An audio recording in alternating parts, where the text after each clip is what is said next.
नमस्कार, स्वागतम। आज के अंक में हम कुछ ऐसे श्लोकों को लेंगे जिनके द्वारा ये बताया गया है कि किस प्रकार से हमें अपने मंत्र जाप या नाम जाप में सफलता मिल सकती है। बहुत से लोग नाम का जाप करते हैं, बहुत से लोग अलग अलग देवी देवताओं के मंत्रों का जाप करते हैं, बहुत से लोगों को इस जाप के चमत्कारिक अनुभव होते हैं। इस जाप के बहुत सारे उनको अनुभव होते हैं जो उनको पता लगते रहते हैं। परंतु बहुत से लोगों को ये शंका भी होती है और ये जिज्ञासा भी रहती है कि हम अमुक नाम को जप रहे हैं और इस मंत्र को जप रहे हैं, परंतु इसका प्रभाव हमें दृष्टिगोचर नहीं हो रहा है। या तो हमारे जपने में कोई अशुद्धि है या कुछ और कारण हो सकते हैं जिसकी कारण से हमारा मंत्र जाप या हमारा नाम जाप सफल नहीं हो रहा। नाम जाप और मंत्र जाप को हम एक ही श्रेणी में रखते हैं, क्योंकि नाम भी मंत्र ही है। मंत्र का अर्थ है जो मन को त्राण करे, मन को दुखों से मुक्त करे और मन को मोक्ष की ओर ले जाए, जीवन में उन्नति लाए, मन का सब प्रकार से कल्याण कर दे, वो है मंत्र। तो कोई भी नाम जो आप जप रहे हैं वो भी मंत्र ही है। तो नाम जाप करें या मंत्र जाप करें, यदि उसमें सफलता नहीं मिलती है तो उसके कुछ कारण हो सकते हैं। इन विषयों पर पहले भी हमने 2-3 वीडियोस बनाए हैं और वो भी इसी चैनल पर उपलब्ध हैं। आप उनको भी देखें, उनसे अवश्य ही आपको कुछ ना कुछ उपयोगी जानकारी मिलेगी। आज के अंक में हमारा जो बेस रहेगा वो रहेगा नागार्जुन तंत्रम। नागार्जुन तंत्र के माध्यम से हम ये जानने का प्रयास करेंगे कि मंत्र साधक को या नाम जापक को किन किन सावधानियों को अपने ध्यान में रखना चाहिए, किस किस प्रकार से कहाँ कहाँ उनसे जो गलतियाँ हो रही हैं नाम जाप में या मंत्र जाप में, उनसे बचना चाहिए और अपनी साधना को निरंतर बलवती करते रहना चाहिए। तो नागार्जुन तंत्र को आधार बनाकर हम आज के अंक में ये स्पष्ट करने का प्रयास करेंगे कि मंत्र जाप और नाम जाप में क्या क्या सावधानियाँ और क्या क्या त्रुटियाँ हैं। तो देखते हैं। पहला श्लोक हमने ये लिया है नागार्जुन तंत्र से, श्लोक संख्या है 79। इसमें कहा गया, एवं ध्यात्वा जपम कुर्यान मानसोपांशु वाचिकम शांतिके पौष्टिके मोक्षे मानसम जपमाचरेत। तो कहा गया ध्यान करके मानसिक उपांशु वाचिक आदि जप संपन्न करे। शांति, इसमें कहा गया है शांति तथा पौष्टिक कर्म में, मोक्ष साधन में मानसिक जप फलदायक होता है। शांति के पौष्टिके मोक्षे मानसम जपमाचरेत। यानी जब आप इस प्रकार के मंत्र जप रहे हों जिसमें आप शांति चाहते हों, जिसमें आप उन्नति चाहते हों, जिसमें आप शरीर का स्वास्थ्य चाहते हों, मन का स्वास्थ्य चाहते हों, तब आपको मोक्ष चाहते हों, इस प्रकार की जो शांत भावनाएं हैं ये आपको यदि अभीष्ट हैं, ये आपको यदि चाहिए, तब आप इस आपने जो भी नाम जप कर रहे हैं या जो भी मंत्र जप कर रहे हैं, तब फिर आप उसको मानस जप करें, यानी मन मन में जपें।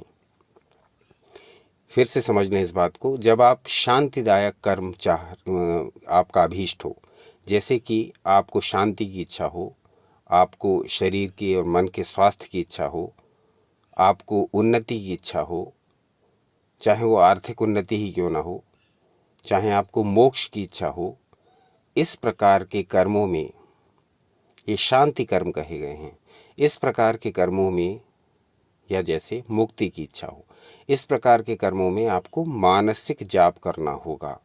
यानी मन मन में, न बुदबुदा कर न बोल बोल कर, केवल मन मन में ही इसका जाप आपको करना है। स्पष्ट निर्देश दिया गया श्लोक 79 में।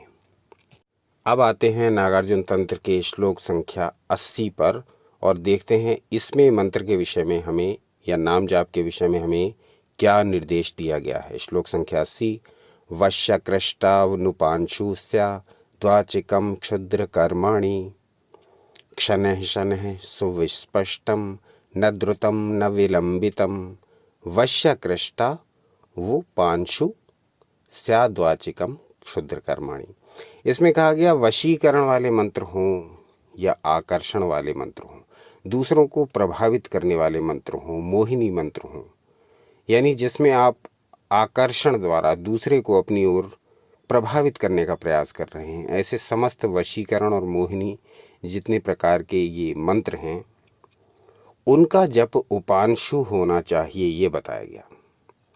वश्याकृष्टा वोपांशु, वश्य वाले मंत्र हों या आकृष्ट वाले मंत्र हों, वश्याकृष्टा वोपांशु, यानी वश, दूसरों को वश में करने वाले मंत्र हों या दूसरों को आकृष्ट करने वाले मंत्र हों, जिस प्रकार के मोहन करने वाले मंत्र होते हैं या मोहन करने वाले मंत्र हों, मोहिनी मंत्र हों, जिसमें आप दूसरों को अट्रैक्ट करने का प्रयास कर रहे हों, तो ऐसे मंत्रों को यदि आप जाप कर रहे हैं तो फिर आपका जाप कैसा होना चाहिए? वश्याकृष्टा वोपांशु, उपांशु होना चाहिए आपका जाप। यानी फिर आपको ये जाप बुदबुदा करके करना है, फिर आपको मानसिक जाप नहीं करना है, फिर आपको बोल कर नहीं करना है, ये आपको धीरे धीरे बोल करके करना है। मन इसमें जैसे अंदर अंदर मुंह बंद रख के जिह्वा से उच्चारण करना है, इस प्रकार से, जैसे यानी वो ध्वनि आपको सुनाई आती रहेगी, दूसरे को सुनाई नहीं आएगी। मानसिक उपांशु और वाचिक जप के विषय में हमने नाम जाप से संबंधित जो और वीडियो बना दिए हैं, पहले ही अपलोड हैं, उनको देख लीजिए। उनमें विस्तार से मानसिक उपांशु और वाचिक जप क्या होते हैं इनका पूरा वर्णन कर दिया गया है। अन्य क्षुद्र कार्यों हेतु वाचिक जप श्रेयस्कर है। तो स्पष्ट कर दिया गया कि यदि शांति कर्म करना चाहते हैं, पौष्टिक कर्म करना चाहते हैं, इस प्रकार के मंत्र जप रहे हैं, तो आपको मानसिक जाप करना है। आप वशीकरण चाहते हैं, आप आकर्षण चाहते हैं, तो आपको उपांशु जप करना है। और यदि आप इनके अतिरिक्त और दूसरे फल चाहते हैं, तब आपको वाचिक जप कर सकते हैं, तब आपको वाचिक जप ही करना है, वही लाभदायक होगा। तो ये स्पष्ट कर दिया गया। अब आगे बताते हैं कि मंत्र की जो बोलने की हमारी गति है वो कैसी होनी चाहिए। यानी कई लोगों को ये डाउट रहता है, ये शंका, ये जिज्ञासा बनी रहती है, ये कन्फ्यूजन बना रहता है कि मंत्र को हम तेज तेज जपें या धीरे धीरे जपें। इसके विषय में इस श्लोक संख्या 80 की जो अगली लाइन है उसमें स्पष्ट कर दिया गया है, उस निर्देश को देख लें। शनैः शनैः सुविस्पष्टम न द्रुतम न विलंबितम। जप का नियम ये है कि धीरे धीरे और स्पष्ट रूप से जप करें। शनैः शनैः सुविस्पष्टम, स्पष्ट रूप से जप करें, धीरे धीरे जप करें। न द्रुतम न विलंबितम, अति द्रुत अथवा अत्यंत धीरे धीरे जप नहीं करना चाहिए। न द्रुतम न विलंबितम, यानी न तो बहुत तेज स्पीड में उसका एक्सप्रेस ट्रेन बना दें, न उसको बैलगाड़ी बना दें। न तो बहुत धीरे धीरे जप करना है और न बहुत तेज स्पीड से जप करना है, जबकि गति मध्यम रखनी है। बहुत धीरे और बहुत तेज, ये दोनों गतियां मंत्र जापक, नाम साधक के लिए ठीक नहीं है। स्पष्ट भाषा में धीरे धीरे एक मध्यम गति से मंत्र का उच्चारण करें, तभी उसकी वाइब्स, तभी उसकी वाइब्रेशंस, तभी उसकी एनर्जी, तभी उसकी फ्रीक्वेंसी हम पर प्रभाव डालेगी। क्योंकि यदि मंत्र को ठीक प्रकार से न जपा जाएगा, नाम को ठीक प्रकार से न जपा जाएगा, तो मंत्र का तो सारा खेल ऊर्जा का ही है।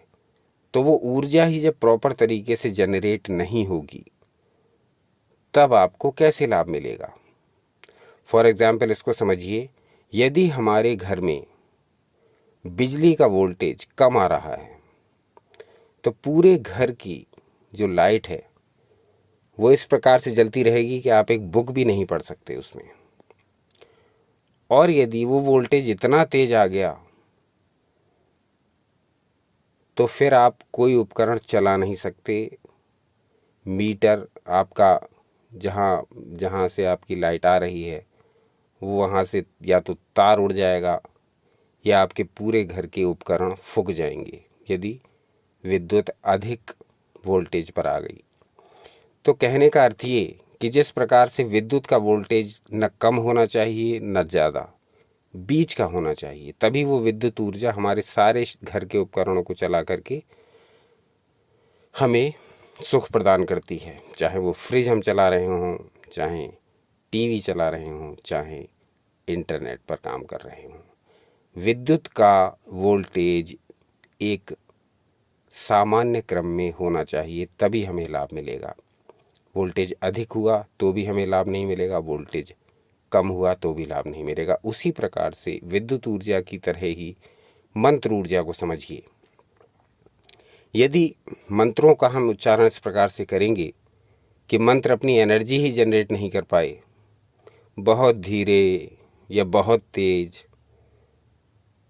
तो वोल्टेज कम और वोल्टेज ज़्यादा होने की एग्जाम्पल से मंत्र भी अपना काम नहीं करेगा, नाम भी अपना काम नहीं करेगा, क्योंकि उसमें वो ऊर्जा उत्पन्न ही नहीं होगी जो आपको लाभ दे सके।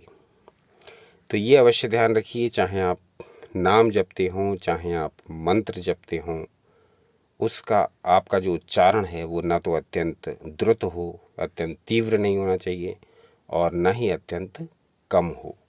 दोनों ही स्थितियों में मंत्र अपनी ऊर्जा आपको प्रदान नहीं कर पाएगा, चाहे सारा जीवन आप मंत्र जाप करते रहें, क्योंकि मंत्र के उस विधान का पालन करेंगे नहीं तो मंत्र की ऊर्जा आपको मिलेगी नहीं।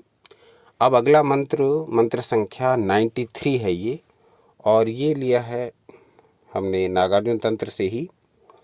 अब इसमें उन लोगों के लिए आशा की किरण है जो ये सोच करके बैठे गए हैं कि हम इतने वर्षों से नाम जप करते आ रहे हैं, इतने वर्षों से अमुक मंत्र का जाप करते आ रहे हैं, लेकिन हमें कोई लाभ नहीं मिला। तो इस मंत्र में ये स्पष्ट बताया गया है कि यदि आप का कोई अनुष्ठान मंत्र का सफल नहीं हुआ है तो आप पुनः उसको करें, उसकी कमजोरियों को पकड़ें, कहाँ हमसे भूल हुई है ये देखने का प्रयास करें, और पुनः उस मंत्र का अनुष्ठान करें पूरी श्रद्धा, पूरी लगन, और विचारते हुए कि कहाँ हमसे भूल हो रही है उसका विचार करते हुए फिर से उस मंत्र का अनुष्ठान करें। ये मंत्र निश्चित ही आपको फल देने लगेगा। इसके विषय में श्लोक संख्या 93 में कहा गया, अनुष्ठितो यथा न्यायं यदि मंत्रो न सिद्धयति पुनस्तावदनुष्ठेयं ततः सिद्धो भवत्यलम्। ये श्लोक संख्या 93 है, 93, और इसमें कहा गया है कि यदि नियमानुसार अनुष्ठान करने पर भी मंत्र असिद्ध रह जाता है, यानी सिद्ध नहीं हो पाता, जागृत नहीं हो पाता, आपको लाभ नहीं दे पाता, तब उसका पुनः समुचित रूप से अनुष्ठान करना चाहिए। पुनस्तावदनुष्ठेयम ततः सिद्धो भवत्यलम। इससे सिद्धि निश्चित रूप से प्राप्त होगी। तो कहने का अर्थ ये कि आप नाम जप कर रहे हों या मंत्र जप, आप जो भी कार्य कर रहे हैं वो बहुत उत्तम कार्य कर रहे हैं, क्योंकि आप अपनी ऊर्जाओं को बढ़ाने का कार्य कर रहे हैं। जो व्यक्ति नाम जप और मंत्र जप निरंतर करता रहता है, किसी भी देवी या देवता का, किसी भी गुरु का, किसी भी इष्ट देव देवी का, किसी भी कुल देव देवी का, जो भी अपनी श्रद्धा, रुचि, विश्वास और अपने सत्संग के अनुसार जो भी जिस प्रकार के नाम का जाप कर रहा है अथवा मंत्र का जाप कर रहा है, उसको बड़ी रुचि पूर्वक, बड़ी श्रद्धा पूर्वक, बड़ी निष्ठा पूर्वक, बड़ी आस्था पूर्वक और धैर्य पूर्वक उस मंत्र का, उस नाम का जाप निरंतर करना चाहिए। तंत्र ग्रंथों में नाम जाप और मंत्र जाप के विषय में जितनी भी जानकारी है वो हम जैसे जैसे हमें मिलती रहती है, हम समय समय पर आपको उसकी वीडियोस बना करके आपके साथ वो जानकारी साझा करते हैं। मंत्र जाप और नाम जाप के विषय में 2-3 वीडियोस हमने पहले ही अपलोड कर दिए हैं और आप लोगों ने बहुत ही इसको लाइक किया है। तो हमने सोचा कि इसी विषय पर कुछ और बातें करते हैं और सब प्रमाण इस बात को आपके सामने रखते हैं। नागार्जुन तंत्र से हमने आज के प्रमाण लिए और वो आपकी स्क्रीन पर भी प्रदर्शित हुए मूल श्लोक। इसमें कुछ और जानना शेष रह गया है, इसमें कुछ और जिज्ञासाएं हैं, इसमें कुछ और प्रश्न हैं, इसमें कुछ और शंकाएं हैं, इसमें कुछ और कन्फ्यूजन है। जो भी है वो आप कमेंट करके बताइए। इस श्रृंखला में जो आगे वीडियो बनाएंगे उनमें विस्तार से उन बातों को समझने का प्रयास करेंगे जो शंकाएं आपके मन में उठ रही हैं, नाम जाप से संबंधित, मंत्र जाप से संबंधित। और अपने इस प्रक्रम को जारी रखिए जो आप मंत्र जाप कर रहे हैं, जो आप नाम जाप कर रहे हैं। बहुत से श्रोताओं के कमेंट्स हैं, मेल हैं, उसमें कहा गया है कि हम इस मंत्र को इतने इतने समय से जाप कर रहे हैं, तो निश्चित ही आपको उनका परिणाम भी अनुभव हुआ होगा।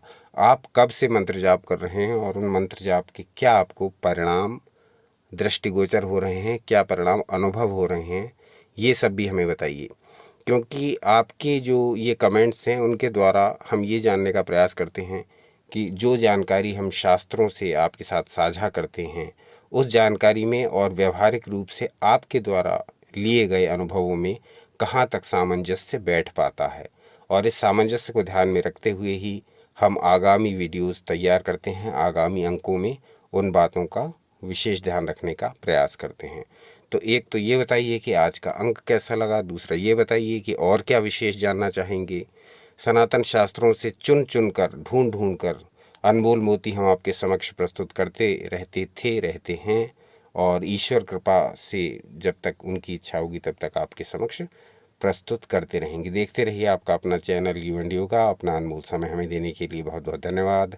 सनातन शास्त्रों से जुड़े रहें, सनातन शास्त्रों से जुड़े रहें। इसको वाक्य मत समझिए, वास्तव में जुड़िए, क्योंकि सनातन शास्त्रों से जुड़ेंगे तो आपकी सर्व प्रकार से उन्नति होगी। ना सिर्फ आपकी शारीरिक, मानसिक, भावनात्मक, बल्कि आपकी आध्यात्मिक उन्नति भी होगी।